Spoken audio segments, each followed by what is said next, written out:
بسم اللہ الرحمن الرحیم۔ آج ہم احادیث کی روشنی میں بتائیں گے کہ وہ کون سے 3 اشخاص ہیں جو جنت میں داخل نہیں ہوں گے۔ نیز حقوق العباد میں سب سے زیادہ کس کا حق ہے؟ حضرت ابن عمر سے مروی ہے کہ رسول اللہ کا فرمان ہے، 3 اشخاص جنت میں نہ جائیں گے: ماں باپ کی نافرمانی کرنے والا، وہ بے حیا جو اپنے گھر والوں کی برائی سے جان بوجھ کر چشم پوشی کرتا ہے، اور وہ عورت جو مردانہ وضع بنائے۔ حضرت ابو امامہ رضی اللہ سے مروی ہے کہ رسول اللہ نے ارشاد فرمایا، 3 اشخاص ہیں کہ اللہ ان کا نہ نفل قبول فرماتا ہے اور نہ فرض: ماں باپ کا نافرمان، صدقہ دے کر احسان جتانے والا، اور تقدیر کا انکار کرنے والا۔ حضرت ابوبکر سے روایت ہے کہ رسول اکرم نے فرمایا، اللہ جس گناہ کی سزا چاہے قیامت تک اٹھائے رکھتا ہے، مگر ماں باپ کی نافرمانی کی سزا میں جلدی فرماتے ہوئے موت سے پہلے سزا دے دیتا ہے۔ حضرت ابی بکرہ سے مروی ہے کہ رسول اللہ نے ارشاد فرمایا، کیا میں تمہیں کبیرہ گناہوں میں سے سب سے بڑے گناہ کی خبر نہ دوں؟ کیا میں تمہیں کبیرہ گناہوں میں سے سب سے بڑے گناہ کی خبر نہ دوں؟ کیا میں تمہیں کبیرہ گناہوں میں سے سب سے بڑے گناہ کی خبر نہ دوں؟ صحابہ کرام نے عرض کی، یا رسول اللہ، ضرور ارشاد فرمائیے۔ آپ نے فرمایا، یعنی کسی کو اللہ کا شریک ٹھہرانا اور ماں باپ کی نافرمانی کرنا۔ حضرت ابو ہریرہ سے مروی ہے کہ رسول اللہ نے ارشاد فرمایا، وہ شخص ملعون ہے جو اپنے والدین کو ستائے، وہ شخص ملعون ہے جو اپنے والدین کو ستائے، وہ شخص ملعون ہے جو اپنے والدین کو ستائے۔ حضرت عوام بن حشب ارشاد فرماتے ہیں، میں ایک محلے میں گیا، اس کے کنارے پر ایک قبرستان تھا۔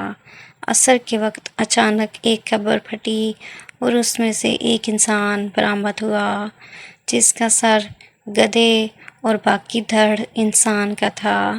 اس نے 3 مرتبہ گدھے کی آواز نکالی اور قبر میں غائب ہو گیا۔ وہاں ایک بڑھیا سوت کاٹ رہی تھی۔ ایک عورت نے اس کی جانب اشارہ کر کے کہا، اس بڑھیا کو دیکھ رہے ہو؟ میں نے کہا، ہاں۔ کہنے لگی، یہ اس قبر والے کی ماں ہے۔ وہ شراب پیتا تھا۔ جب شام کو آتا تو ماں نصیحت کرتی کہ اے بیٹے، خدا سے ڈر، کب تک یہ ناپاک شے پیتا رہے گا؟ یہ جواب دیتا، تو گدھے کی طرح چلاتی رہتی ہے۔ اب جب سے یہ شخص مرا ہے، ہر روز عصر کے وقت یہ قبر پھٹتی ہے اور یہ 3 مرتبہ گدھے کی آواز نکال کر غائب ہو جاتا ہے۔ ایک شخص نے بارگاہ رسالت میں حاضر ہو کر عرض کی، یا رسول اللہ، کون سب سے زیادہ اس کا حقدار ہے کہ میں اس کے ساتھ نیک سلوک کروں؟ فرمایا، تیری والدہ۔ اس نے عرض کی، پھر کون؟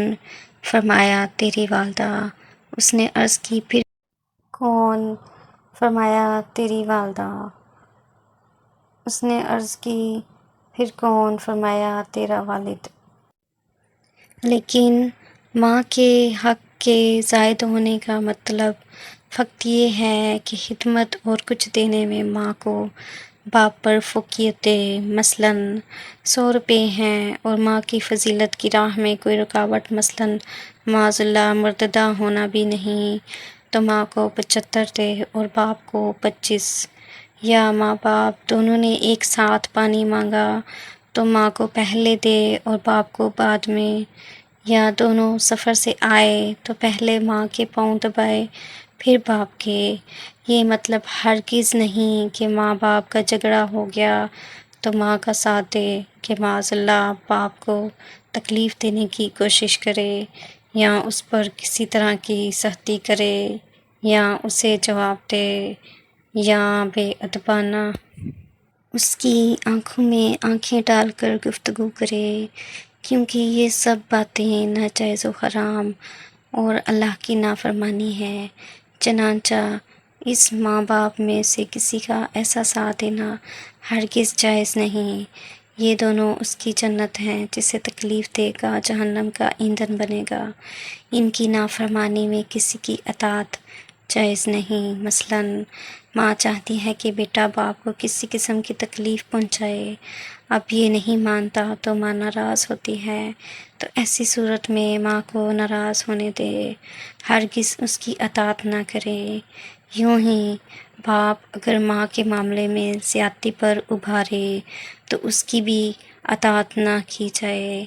ایسی صورت میں اگر اطاعت نہ کرنے کے باعث یہ ناراض ہوتے ہوں تو ایسی ناراضگی کا بالکل لحاظ نہ کیا جائے، کیونکہ یہ ان کی زیادتی ہے کہ اولاد سے اللہ کی نافرمانی کروانا چاہتے ہیں، بلکہ ہمارے علماء اسلام نے یوں تقسیم فرمائی ہے کہ خدمت میں ماں کو ترجیح دی جائے، جس کی مثالیں ابھی بیان کی گئیں، اور تعظیم باپ کی زائد ہے کیونکہ وہ اس کی ماں کا بھی حاکم ہے۔ عورت پر اس کے شوہر کا حق ماں باپ کے حق سے بھی زیادہ ہے، جبکہ شوہر پر سب سے زیادہ اپنی ماں کا، پھر باپ کا اور اس کے بعد زوجہ کا۔